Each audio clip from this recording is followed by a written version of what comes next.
Lightweight. Charlie Olives is the king.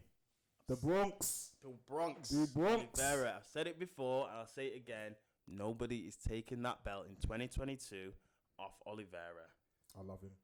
He's so underrated. Massively underrated. Undervalued, underrated. Absolute gentleman. Absolute champion. The stuff he does in the ring. What's it? He's got the record for most submissions. Is it most submissions and most finishes? Most finishes in UFC history. Most submissions in UFC history. Got his story as well. Some records. He was 10-8 in his first 18 fights at UFC. Literally win in it. His first fights was win, lose, basically. Exactly.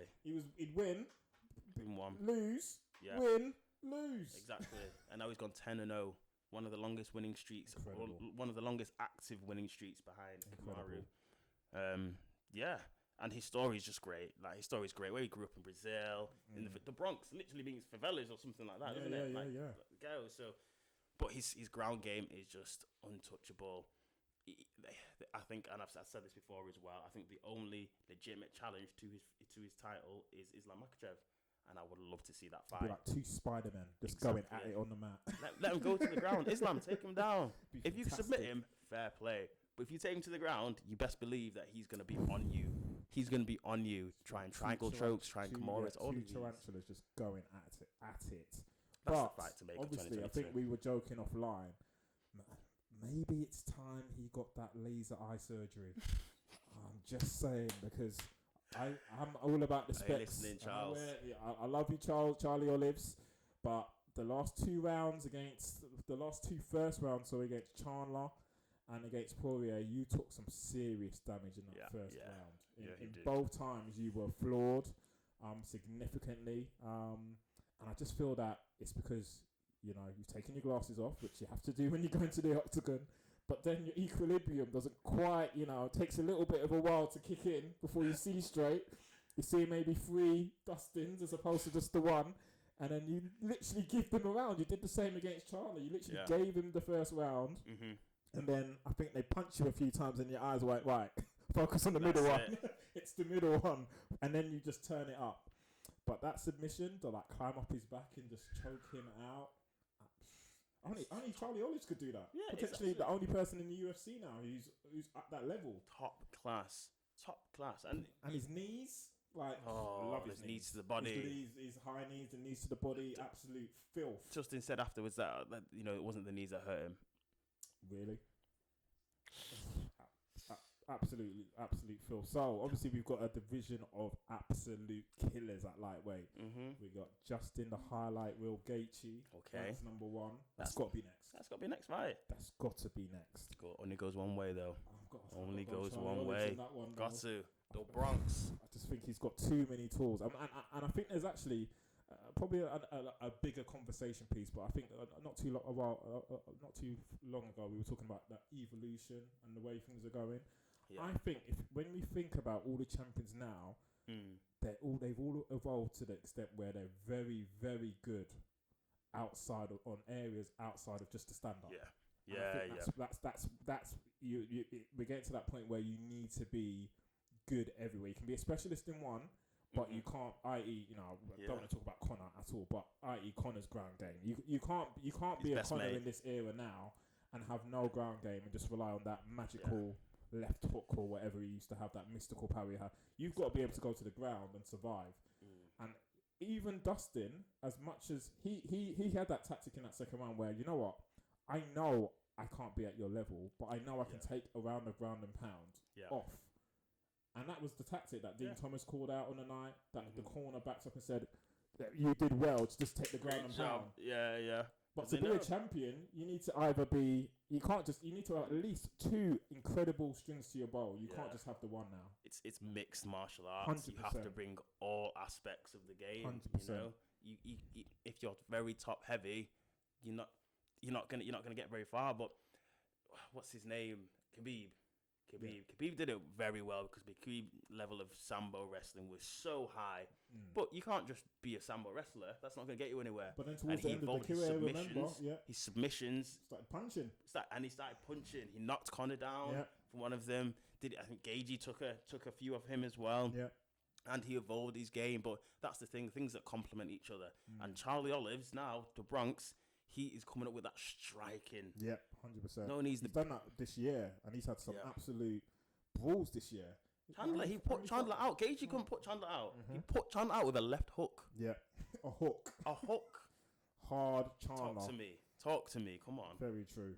So we've got Gagey coming on next. We're both backing up our man Charlie Olives. Yeah, 100. What's next for Dustin? That might be a whole episode in itself because... Tough one. Again, I think we spoke off camera. I feel that there was a little bit of that arrogance to go for the money and kind of just pop back up into the division and almost assume he's just going to take the belt. I was quite surprised to see he was favourite on the night of the fight. I thought, that just shows how much Charlie Olives is kind of undervalued. Yeah, everyone was counting him out. And I don't know if that was for sentimental reason. 100%, like every time he connected, it looked like Charlie Olives' head snapped back. But and even when he grounded him two times in the first round from punches. So Dustin's obviously got the power. Yeah. But Charlie Olives has got I want to call it. I think Joe Diaz calls it on the Joe Rogan show. That immigrant spirit, that spirit that favela spirit where when he hits the ground, he sees the favelas. He went, "I'm not living like that again," and he gets right back up. Exactly. He's tasted that power, that money at the top, everything that comes with it. That belt life suits him. And when you're from places like that, the belt brings so many. It's like it's a light for your community. He doesn't want to lose that. He wants to go back with that belt because he knows he's shining a light for other generations to follow that path. And when you hear about Brazil and the favelas, you're either going to go one way or the other. He's trying to create. Here's another way. Yeah. And he's done a lot for the community. Like I said, I think they've opened a whole new gym that is actually open for the community. I think he's got a sex education centre, an educational centre, obviously MMA centre. I think they've got enough space on the roof. I think they showed it embedded to actually host their own live events, which is pretty cool.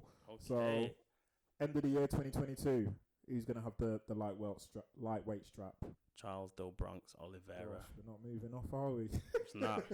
Anyone chat to me? Come on, comment in the comments. Come on, the comments. Let's see. Who you bringing? Let's see. Right, welterweight. Obviously, Niger division. We own it. Mr. Kamaru Nigerian Nightmare Usman. That's it. Not just welterweight champion, may I add, pound for pound king. Number one. Right now. Number the greatest living MMA artists in the universe. What's next for him? Because I don't want to disrespect the Brits out there. I have a feeling it's not going to be Leon Edwards next. That's my gut feeling. What, for the title? As in the next challenger? Yeah, I have a feeling it's not going to be Leon. I've got a feeling Dana's going to jump to something else. No. This. I don't even know what you call it, but it's just a disgrace that Leon has not had a title shot yet. He has to be next. It has to be next. I'm not standing for it. That's it. If Leon doesn't, we riot. Who's the we? Well, I riot. Yeah, that might not be scary for people, but anyway. But no, it has to be. It's just it's a complete other travesty if he doesn't. And I think if he do fight, I can't look past Kamaru. He's a complete fighter, an absolute complete fighter. I'm gonna throw it out there. I think the only way Leon gets to fight next, I don't think it can happen in the States because I just don't think the interest is there for some reason. And I think now you have to start thinking of the commercial element of that fight. And I think we've discussed it before. Leon, unfortunately, he's so and I love him for it. He's so ingrained in his gym in the UK in Birmingham. But where you see, for example, like Wei Lee has moved to the States, where you see even Izzy has moved to LA.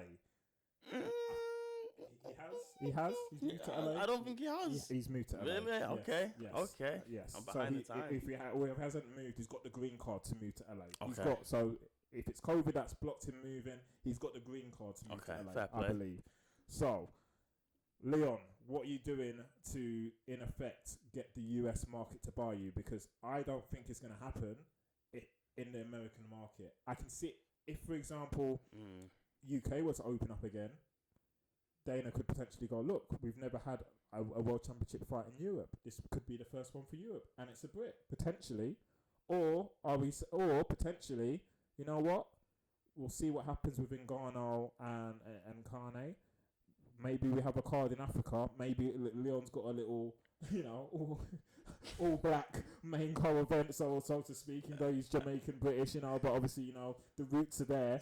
Yeah. Maybe I just don't see it happening. Somehow, I just don't see it happening in the US. Yeah. Unless we're looking at, and obviously the UFC have crowds back, so it's not going to be a closed door event. It's so how do you see it happening? I know what you mean. You're saying about the numbers he's put in and so on, but in terms of that being a main event, I don't see it as a main event. It might be a co-main, but Kamaru, it being pound for pound, should not be in a co-main. He needs to be the main event. Yeah, I mean, it will be a main event, but they'll do what they did in like 268 or 261 when they put 3 titles on the line. That's how it's got to be. So as pound for pound number 1, Kamaru should be the main. Yeah, the main. Just as he was the main versus Masvidal, the main versus the names you're Colby. Exactly, and all the names you're stating there have huge personalities. Yeah, it's true. And are recognised in the US market. Leon, amongst the casuals, let's talk casuals. Mm-hmm. They don't know who he is. Yeah, that's true. To put it bluntly, here and in the US, they don't. And to be honest, and those other fights that Kamaru has had, they've sold big. Not because of Kamaru, and 100%. we love him, but 100%. He doesn't resonate. He doesn't connect with the US crowd. I hope they do start putting the respect on his name now. I think the year he's had, I think it will be disrespectful for anyone, even the casuals, to discount Kamaru. What he smashed? Who does he just smash now? Kobe. Kobe. Who did he smash before Kobe? Masvidal. Who did he smash before Masvidal? Rest in peace, Burns. All absolute. He smashed them all. Oh, and Masvidal before that as well, yeah. Oh, that Masvidal knockout. But again, that'll be another video. My knockout of the year. But we'll get into that. Yeah, no spoilers. No spoilers. It's gonna be a massive contender. My knockout of the year. When he woke up and went, "What happened? That was fantastic. Where am I?" That's it. But you've just got to do it. You've got to do it. Put the bantamweight title on the line on the same card. Put one of the women's titles on the line at the same time, and you make it into one of these mega cards. And yeah, it might not sell on its own merits, but with these other things, other ones on it, maybe get Conor on it. Actually, Conor will probably have something on his contract that he only wants to fight if he's the main event. But actually, if he's not got the title, put Conor as the co-main event. Put another title there. People will watch that. Maybe not for Leon versus Kamaru, but it'll be there, and it has to be a big card. It has to. Throwing it in. So, and this again, I'm playing devil's advocate here. Yeah. So, say for example, we get Kamaru's next fight. I don't know, throwing out there. We get Luque, for example. But then on the co-main, just to amplify whoever Kamaru has next, we have again Battle of Britain-ish, controversial. Leon Edwards versus Conor McGregor at welterweight. Winner gets Kamaru. That would amplify Leon's name significantly. It would. And then it would legitimize Conor as a title contender if he finishes off Leon, because Leon on paper should be next in line. Woo! Yeah, I mean, come on. Yeah, it's tasty. It's tasty. I would watch it. I would pay to watch that. But it's not right. It's not right. I don't want to see it because it's not right. But if Conor wants some with Leon will sleep him, spark him. I mean, Conor's making noises and he's looking quite chunky. He's looking like he's looking interesting in welterweight again, or he's looking at Dustin or not Dustin again, or Nate. Either way, you know what Conor's like. But for me, if Leon really wants his name to be in the lights and for him to really for the US market to resonate, he needs to be, before he can fight for the belt, he needs to be fighting somebody like Conor or somebody like. Hold on, it was Masvidal. That was scheduled.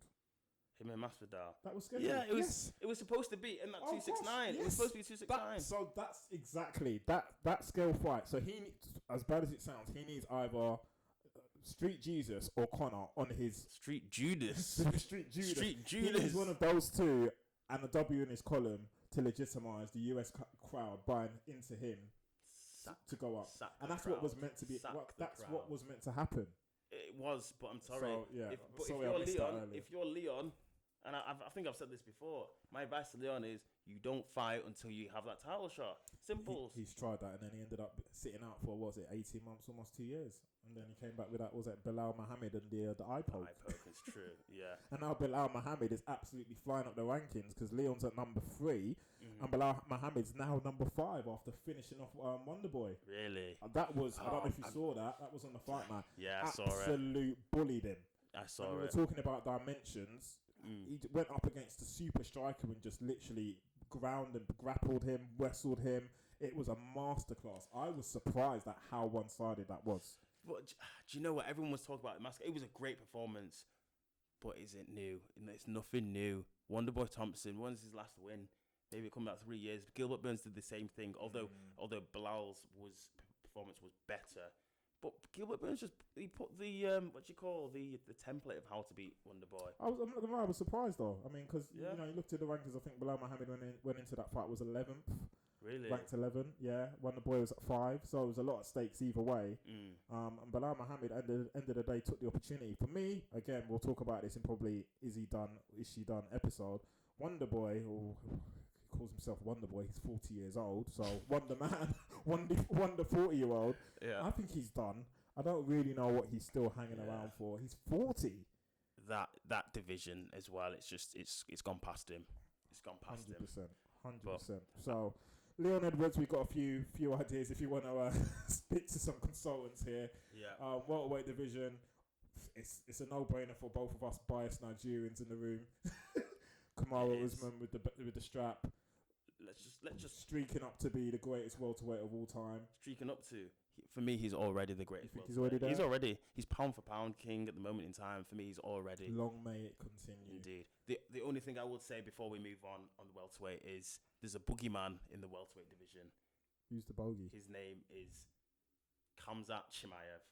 For me, he's the only legitimate challenger to that welterweight crown in 2022. If Khamzat, how many fights away from the belt is he though? Because everyone keeps asking Dana that question, and Dana's like, "No, it's not happening." Yeah, does Dana say no? Dana's getting asked the question outright, and he said no. Yeah, it's true, but it's because people don't want to fight Chimaev. People don't want to fight him. Yeah, like nobody calls him out. People, don't want to, and that's right. He shouldn't be. He's not fought anybody in the top 10. Yeah, he needs to fight 2 or 3 more. But the rate this guy turns around and fights. He fought welterweight. He fought middleweight. Crazy. Like within 2 weeks of each other or something like that. This guy's crazy. Yeah. He could if he wants, he can have 4 fights in 2022, and in that 4th fight, he could face Kamaru. For me, that is going to be the thing that lights up that middleweight, welterweight division. Welterweight. Okay, throwing it in. I like it. A little red herring.